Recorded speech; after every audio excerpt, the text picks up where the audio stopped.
نبوی می علوی فصل بطولی گلشن حسنی پوری حسینی ہے مہدنا میرا حسنی حسینی سید خاندان اشراف کے چشم و جناب حضور غوث اعظم شیخ سید احمد الدین لانی کلی شاسی و زمرانی اولیاء امت کے سردار آپ فرماتے ہیں وَأَقْدَمِي عَلَىٰ عُلُوِّ الرِّجَالِ کہ تمام اولیاء اللہ میرے تابع فرمان ہیں اور اللہ تعالیٰ نے مجھے ان پر مقام اور رتبہ بخشا۔ حضور غوث اعظم محبوب سبحانی آپ مزید کہتے ہیں کہ مجھے جو اولیاء اللہ پر مقام اور رتبہ بخشا ہے، آپ فرماتے ہیں مقامکم لا جمع ولا مقامی فوقکم ما زال عالی کہ اللہ تعالیٰ نے مجھے ہمیشہ کے لیے اولیاء اللہ کا فضیلت مقام اور رتبہ بخشا ہے، ان کی سرداری کا رتبہ بخشا ہے۔ حضرات حضور غوث اعظم محبوب سبحانی نے علم اور انسان کے میدان میں بے پناہ خدمات سر انجام علم پڑھایا ایسے کہ 40 سال تک بیٹھ کر علم پڑھایا 40 سال تک بیٹھ کر علم پڑھایا اور کسی بھی علم کا پیاسا جب آپ سے علم سیکھنے کے لیے آتا اس علم میں ماہر بن کر نکلتا جس علم کو سیکھنے کے لیے آیا۔ آپ کی بارگاہ میں ہر سال 3000 طلباء مختلف علوم و فنون میں ماہر بن کر نکلا کرتے تھے۔ کوئی سائنسی علوم میں ماہر بن کر نکلتا، کوئی باطنی علوم میں ماہر بن کر نکلتا، کوئی جو ہے وہ دینی علوم میں ماہر بن کر نکلتا۔ اس طرح 40 سال کے عرصہ میں کل 1,20,000 علماء اور اہل علم و فن رجال کا تحفہ حضور غوث اعظم نے ہمیں دیا، جنہوں نے پھیل کر دنیا عالم میں پھیل کر لوگوں کو علم کے نور سے منور کیا اور نور کے دیے ہر طرف روشن کر دیا۔ حضور غوث اعظم محبوب سبحانی قطب ربانی کی بارگاہ میں آنے والا نہ صرف ظاہری علوم میں کامل ہوتا بلکہ آپ اس کا روحانی توجہ فرما کر اسے بنی کامل بھی بناتے۔ حضور غوث اعظم محبوب سبحانی قطب ربانی شہباز لامکانی قندیل نورانی رضی اللہ تعالیٰ آپ جو تھے کی بارگاہ میں جو بھی آتا روحانی توجہ فرماتے ولی کامل بن جاتا۔ اور اسی طرح حضور غوث اعظم محبوب سبحانی سے تمام مشاہیر جہاں نے استفادہ کیا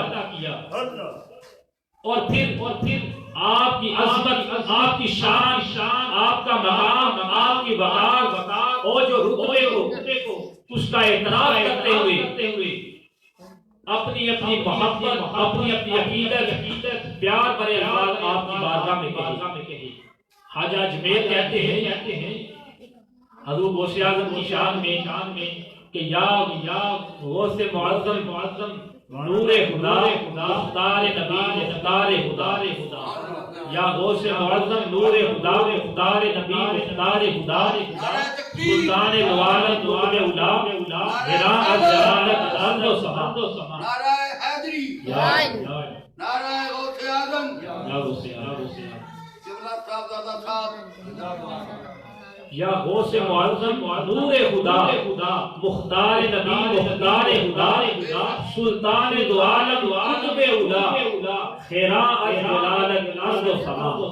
اور حضرت خواجہ بہاؤالدین نقشبند آپ حضور غوث اعظم کی شان میں فرماتے ہیں کہ بادشاہ حاج عالم شاہ عبد القادر بادشاہ حق دو عالم شاہ عبد القادر اسد سربرے اولاد آدم شاہ عبد القادر اسد اور حضرت خواجہ قطب الدین بختیار کاکی الرحمہ نے تو کیا ہی خوب انداز میں محبت بھرے انداز میں آپ کی شان میں الفاظ لکھے عقیدت کا اظہار کیا فرمایا قبلہ اہل صفا حضرت غوث ثقلین قبلہ اہل صفا حضرت غوث ثقلین دستگیر ہمہ جا حضرت غوث ثقلین دستگیر ہمہ جا حضرت غوث ثقلین اور یک نظر از تو ببدر دو جہاں بس مارا یک نظر از تو ببدر دو جہاں بس مارا نظر جانب با حضرت غوث ثقلین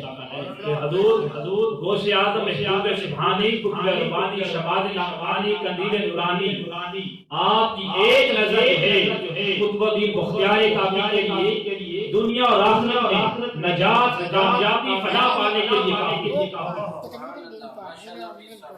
اور حضرات غوث اعظم نے 91 برس تک اللہ کے ایک بندوں کی خدمت اور حضرات تصوف اور طریقت و نام ہی ہے احساس کا احسار کا انسانیت کی خدمت کا ہے جو حضور غوث اعظم نے کیا ہے کہ 91 برس تک انسانیت کی خدمت کی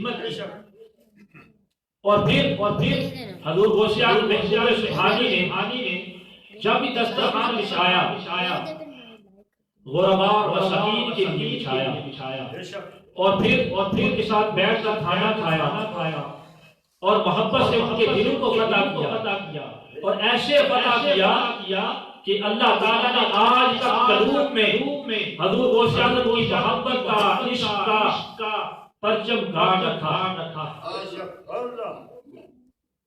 اور حضور غوث اعظم محبوب سبحانی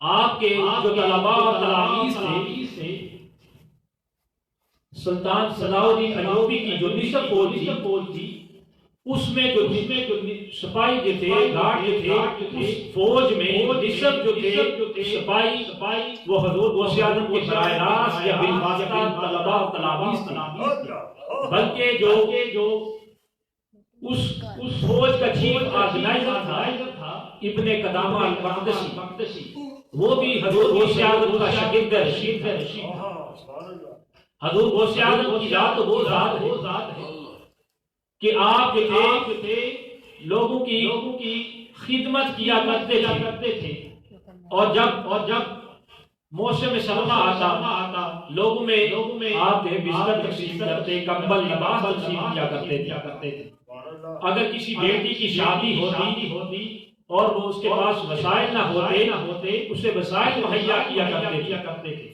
اور حضرات ہم سب کے لیے یہ اس وقتی کی بات ہے جو غوث اعظم کے ماننے والے ہیں ہم سب ماننے والے ہیں حضور غوث پاک کے حضور غوث اعظم نے خود فرمایا ہے کہ میں ضمانت لیتا ہوں اپنے مخلصین کی عقیدت مندوں کی مریدین کی اللہ کی بارگاہ میں کبھی ان کو محروم نہیں رہنے دوں اللہ کی بارگاہ میں کبھی ان کو محروم نہیں رہنے دوں گا اور میں رب تعالیٰ کی بارگاہ میں آپ کے اپنے مریدین کے محبین کے چاہنے والوں کے بارے میں اللہ کی بارگاہ میں دعا کروں گا یقیناً میرا رب تعالیٰ جو ہے ان کی حق میں میری دعا قبول فرمائے گا اسی طرح حضرت مریم جو ہے سلام اللہ علیہ وہ نبی نہیں ہے عورت نبی نہیں ہو بولیے عورت نبی نہیں ہو سکتی جب آپ کے پاس زکریا علیہ السلام نے پھل دیکھے مختلف انواع کے فروٹس دیکھے پھل دیکھے تو آپ نے پوچھا کہ کہاں سے آئے تو حضرت مریم نے کہا کہ وہ من عند اللہ یہ اللہ تعالیٰ کی طرف سے آئے اسی جب یہ کہا یہ اللہ کی جانب سے ہے دعا کی رب تعالیٰ اگر مریم کو جو ہے پھل دے سکتا ہے تو پھر مجھے بھی جو ہے بڑھاپے میں کیوں نہیں دے سکتا؟ دعا فرمائی، اللہ تعالیٰ نے یحییٰ علیہ السلام کی خوشخبری سنا دی، فرمایا کہ آپ کو یحییٰ دیے جاتے ہیں، خوشخبری سنا دی۔ یہ کرامت ہے بنی اسرائیل کی وحی کاملہ۔ اور جب بات آئے حضور غوث اعظم کی، حضور کی امت کی ولایت کی بات آئے تو حضور غوث اعظم کی بات کیا ہی برا و شان برا ہے۔ بادشاہ وقت ہے المستنجد باللہ، وہ کہتا ہے کہ حضور غوث اعظم کہ چند مرید اس کے پاس گئے، عرض کرنے لگے کہ ہمارا بڑی شان والا ہے، بڑے مقام والا ہے، بڑے رتبے والا ہے۔ وہ کہنے لگا میں تو نہیں مانوں گا جب میں کو پرکھ نہ لو، ایسے تو نہیں میں مانوں گا۔ کہنے لگا کہ اس وقت حضرات بات دراصل یہ تھی کہ اس وقت موسم جو تھا وہ سیب کا تھا۔ حضور غوث اعظم وہ کہنے لگا بادشاہ میں غوث پاک کی بارگاہ میں جاؤں گا، کہوں گا کہ حضور غوث پاک مجھے سیب دیجیے، میرے سیب میں طلب ہے، سیب کھانا چاہتا ہوں۔ اگر تو دے دیا مجھے سیب تو میں مانوں گا کہ واقعی بڑی قابل، اگر نہ دیا تو پھر نہیں مانوں گا۔ اس طرح کی اس نے بات کی۔ تو پھر جب حضور غوث اعظم کی بارگاہ میں ایک دن گیا، جب حضور غوث اعظم کی بارگاہ میں پہنچا، غوث پاک نے پہلے بلا دیا آجا بادشاہ، آجا۔ بادشاہ بڑا حیران، اور پھر غوث پاک نے ہاتھ خدا میں بلند کیا، سیب بھی آ گیا۔ فرمایا بادشاہ یہ لے سیب کھا لے، اور ولیوں کی جو بادشاہت ہوتی ہے اس کو جو ہے کسی سیب پر پرکھا نہیں کرتے۔ یہ سیب کھا لے۔ بادشاہ بڑا حیران ہے، میں نے تو کہا ہی نہیں کہ میں نے تو سوچا تھا کہ میں حضور غوث اعظم کی بارگاہ میں جاؤں گا اور میں یہ کہوں گا کہ سیب مجھے کھلا دے، میں آپ کو مان جاؤں گا، کیونکہ موسم نہیں ہے سیب کا۔ تو غوث اعظم تو پہلے ہی مجھے یہ سب کچھ کر دیا ہے، سیب بھی آ گیا ہے، آپ کہہ رہے ہیں کھا بھی لو۔ تو کہنے لگا حضور غوث پاک کو پہلے آپ ذرا ٹیسٹ کریں یا کریں تاکہ ذائقہ آپ بتائیں کہ ذائقہ کیسا ہے، تاکہ اس میں برکت ہو جائے۔ حضور غوث پاک نے حضرات کھایا تو بڑا مزہ آیا، لطف آیا، سرور آیا۔ اب اسے دیا بادشاہ کو، جب اس نے کھایا تو اس کو کڑوا لگا۔ حضور غوث پاک مجھے یہ کہنے لگا کہ آپ پھر کھائیے۔ حضور غوث پاک نے پھر کھایا، پھر مزہ آیا، سرور آیا، لطف آیا، بڑے مزے سے آپ نے کھایا۔ پھر اس کو دیا بادشاہ کو، کھاؤ۔ تو پھر اس نے کھایا تو کڑوا محسوس کی۔ تو غوث پاک نے کہا کہ بتا کہ کیوں نہیں دیتا لوگوں کو، کہ سچ کیوں نہیں بتا دیتا؟ کہنے لگا غوث پاک دراصل بات یہ ہے میں اس وجہ سے سیب جب کھاتا ہوں مجھے تو کڑوا لگتا ہے، لیکن آپ جب کھاتے ہیں تو بڑا لطف اور مزہ ضرور آتا ہے۔ آخر اس میں کیا بات ہے؟ فرمایا کہ تو لوگوں کا ظلم کرتا ہے، ظلم کرنا چھوڑ دے، ظلم کرنا جب نہیں چھوڑے گا تو تمہارا یہی حال رہے گا۔ اللہ اسی طرح حضرت یاسر بن برقیہ جن کا قرآن پاک میں ذکر آیا کہ ولی ہوئے، جب سلیمان علیہ السلام نے تخت بلقیس کو لانے کے لیے کہا تو جس کے بارے میں آتا ہے سورہ نمل پڑھے تو اس میں پورا واقعہ موجود ہے کہ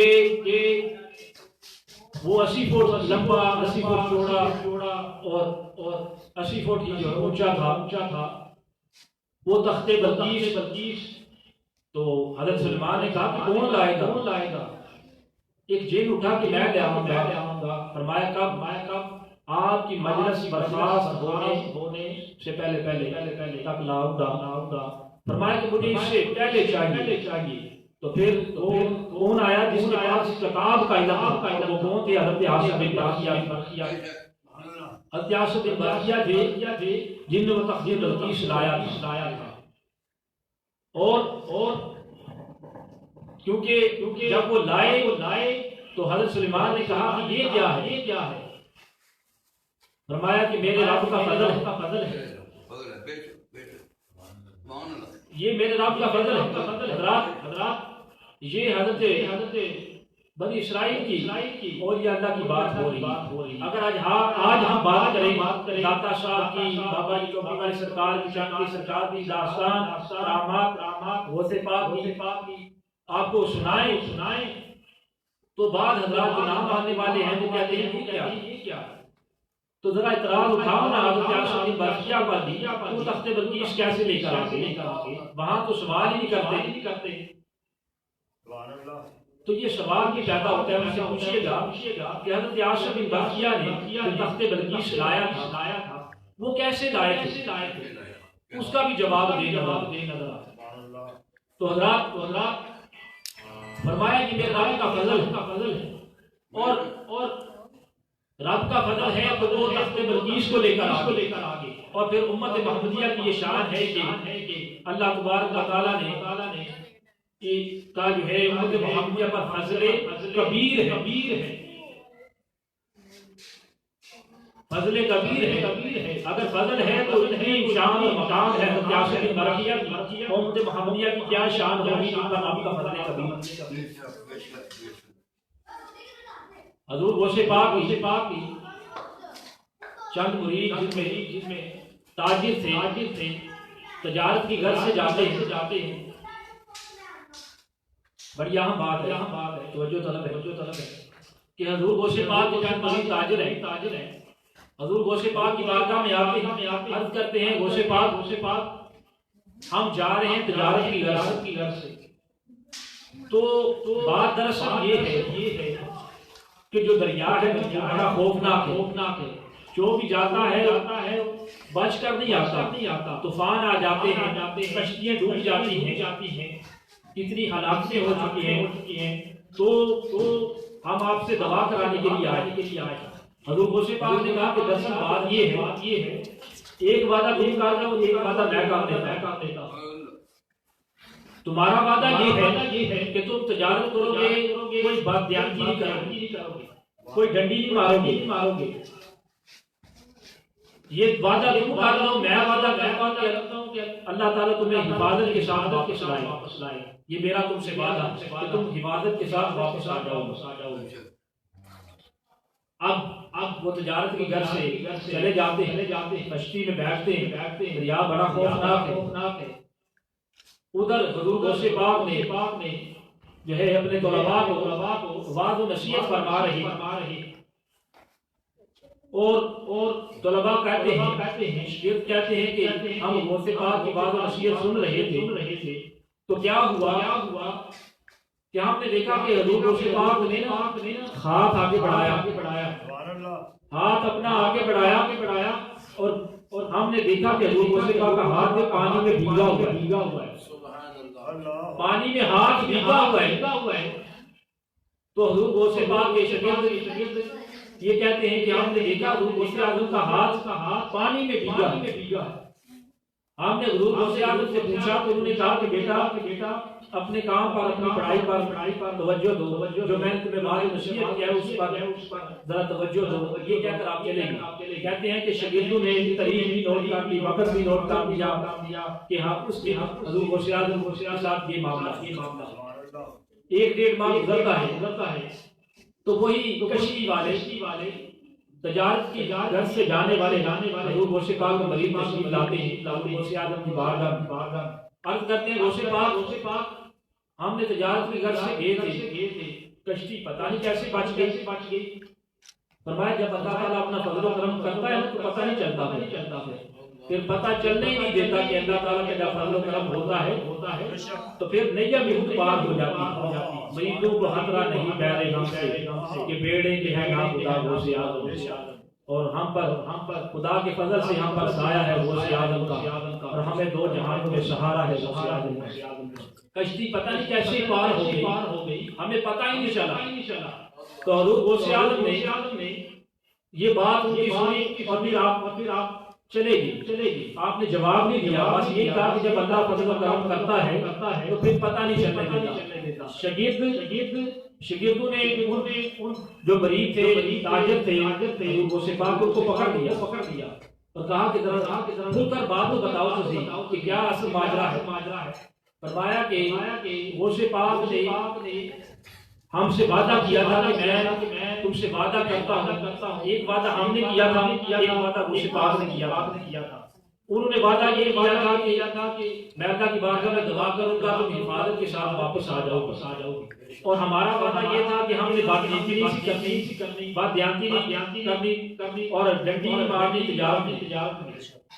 وہ ہم نے وعدہ پورا کر لیا تھا. لیکن کیا ہو رہا تھا, اچانک دریا میں کشتی تھی, ہشکولے کھا رہی تھی, ڈوبنے کے قریب تھی کہ ہم نے دیکھا کہ ایک ہاتھ نمودار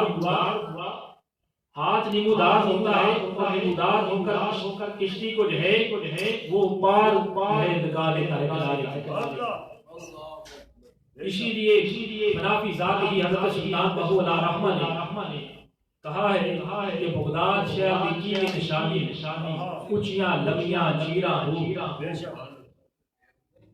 تن من میرا پرزے جی میں دردی میاں لیراں ہو.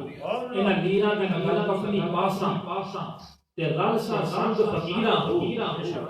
شہر بغداد دے ٹکڑے مانگ ساں تے کر ساں لیراں ہو, تے کر ساں لیراں ہو. اللہ کریم کی حضور دعا ہے, اللہ کریم ہم سب کو کل قیامت حضور کے غلاموں میں اٹھائے اور آپ کی نسبت کی برکات ہم سب کو نصیب فرمائے. آمین. وآخر دعوانا الحمدللہ رب العالمین.